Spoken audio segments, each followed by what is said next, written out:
If a trade deal isn't reached, American tariffs on Canadian goods will rise to 35% on Friday, and that's sparking concern when it comes to the cost of prescription and over-the-counter medications. Mina Tadrous is an associate professor in the Faculty of Pharmacy at the University of Toronto and joins us now in studio. Thanks so much for being with us today. I know that a lot of people are wondering what's going to happen come Friday, especially if there's no deal here. But what kind of ripple effects could we see when it comes to the cost of medicine? So for Canadians, the cost of medicines won't be dramatically impacted unless our government decides to do counter tariffs.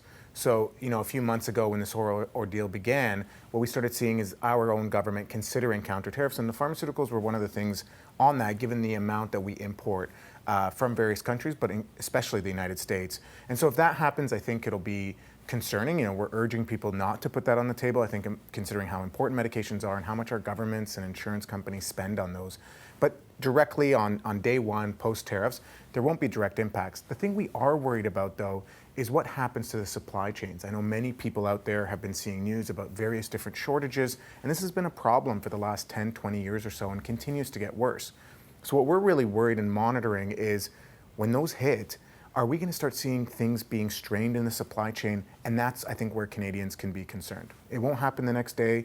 It'll take weeks, but I think that's where we're concerned about where things are going. Okay, is there anything specifically you're concerned about when it comes to what sorts of medications or ingredients in this case that could be affected, or is it more so of a widespread problem? So it's generally a widespread problem, but there are certain drugs that we worry about more than others. And so often it's drugs that, we only have one or two companies that make it, drugs that are less common, so there's less dynamic in the market, and specific formulations, so things that are like IV bags or very important, crucial medications. And so, we've been urging our officials and government to kind of zoom in on those specific drugs.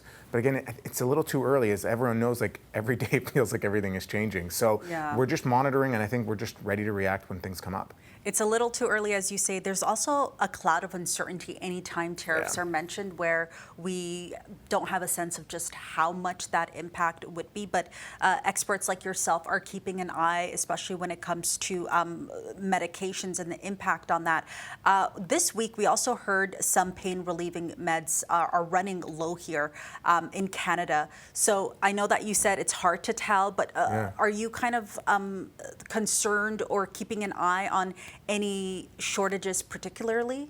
No, so we kind of monitor the entire drug system. That's how we think about it when we monitor all the drugs. And what we do is actually we think about certain drugs that have a higher risk of having a shortage. Now, it's sort of random sometimes what drug it affects. One thing people have to recognize, and why this moment is sort of a little scary, is that supply chains are international. Right. There was a recent really good, interesting paper that showed for a pill to end up on a shelf in Ontario or British Columbia, what you're sort of seeing is it traveled to 9 different countries. Wow. All the ingredients, all the components. Now multiply that by the thousands of drugs that we're lucky to have, and you start to understand the complexity of it, and you have multiple companies making those thousands of drugs. And so it's a real web. And so when you start trying to quickly change things by sending out a social media post and then there's a tariff imposed 2 weeks later, you can imagine that the nimbleness of that very stretched out market that takes 3 to 4 months to get a drug into this country doesn't react as well. Yeah. You need to take as you mentioned, the ingredients into consideration, where they're coming from, exactly, and what it takes for that to get to somebody who needs 100%. that medication.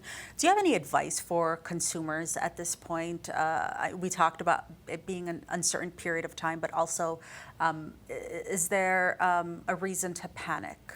There is absolutely no reason to panic. I think it's important to consider that we don't get all our drugs from the United States. We get some, but I think in general what you're going to see is a dynamic where the market kind of resolves.